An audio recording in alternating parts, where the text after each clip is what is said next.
Et c'est ça qu'on demande en fait, c'est une vraie prise en charge médicale, mais bien sûr également psychologique, financière, ça fait partie du jeu.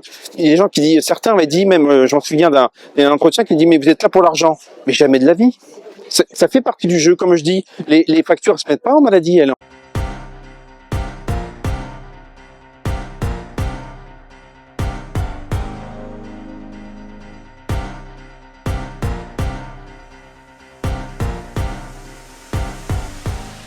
Bonjour. Bienvenue sur Tribune Libre. Merci, et merci à toi. Reporter citoyen. Et merci à toi aussi, Anne. Bon, merci d'être là.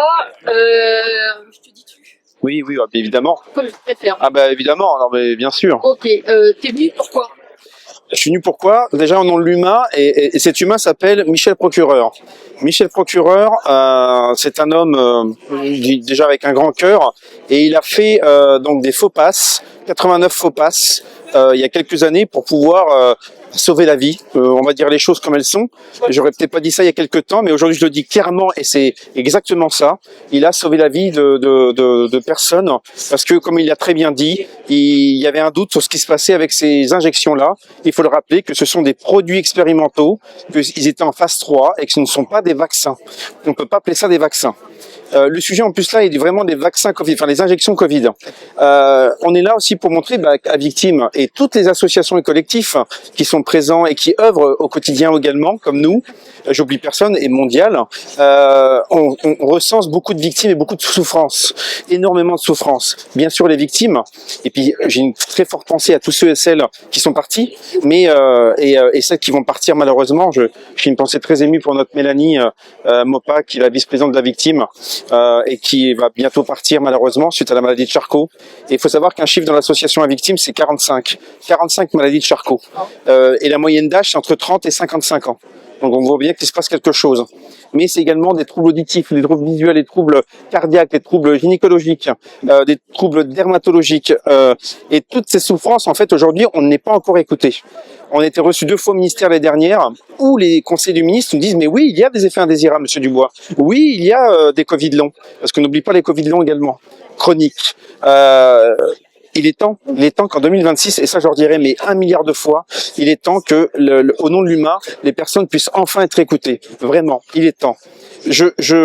On a eu plus de 800 victimes avec Dominique Alain au téléphone, et je peux vous dire que la souffrance humaine. Vous voyez, je vais donner un exemple. Je vais souligner Jean-Louis qu'on a vu ce matin. On a fait un détour avec Daniel, et je dis pas ça pour nous féliciter, je dis ça au nom de l'humain. Il m'appelle dimanche soir pour me dire « Mathieu, j'ai tenté à ma vie il y a quelques jours parce que ça va plus du tout ». C'est un homme qui a beaucoup de mal à marcher, qui était très actif, très sportif, et qu'aujourd'hui, il y arrive plus.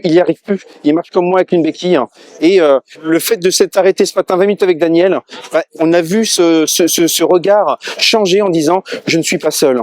Et c'est ça qu'on demande en fait. C'est une vraie prise en charge médicale, mais bien sûr également psychologique, financière, ça fait partie du jeu.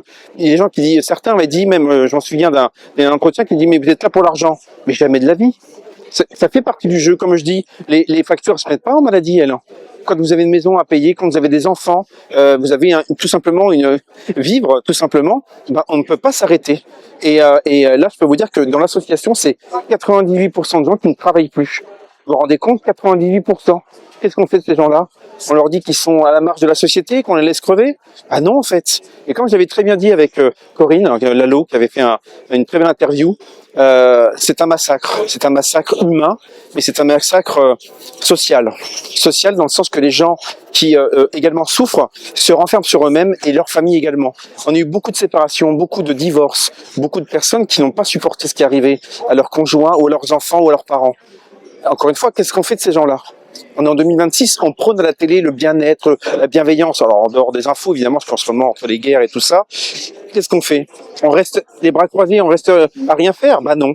Avec la victime et tant que collectifs et associations, je pense à une autre dose qui est présent. Je remercie d'ailleurs tous les soutiens et collectifs et tous les soutiens, les médias, bien sûr, Anne, Stéphanie et Nexus, BAM, Epoch Times et tous les autres, qu'il faut aussi un travail d'équipe, parce que c'est ça en fait, on est une équipe.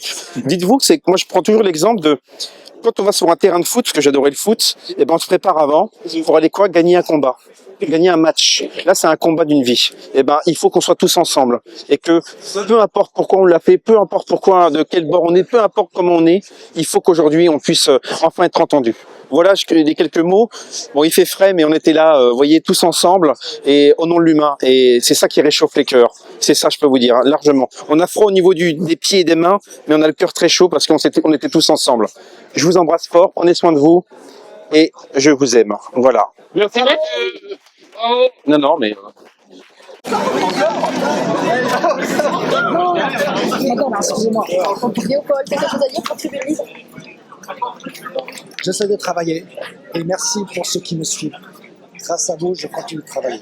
Bravo Léopold.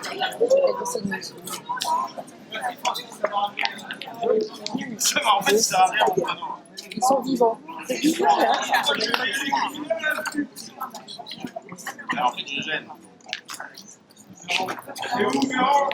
Corinne Lalo, une des dernières journalistes d'investigation pour les ados.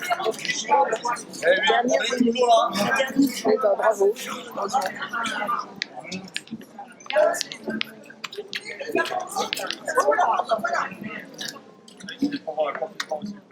Et hommage aussi au docteur Loridan qui est parmi nous, après résistance. Bravo docteur.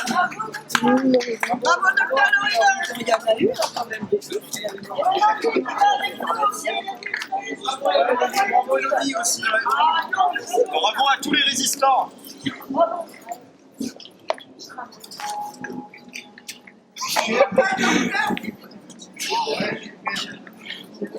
Bravo pour le... C'est pour bientôt. Et on va faire un bisou à Léopold quand on le croise. Il est là et puis lui, il faut qu'il se prenne des bisous avec son micro.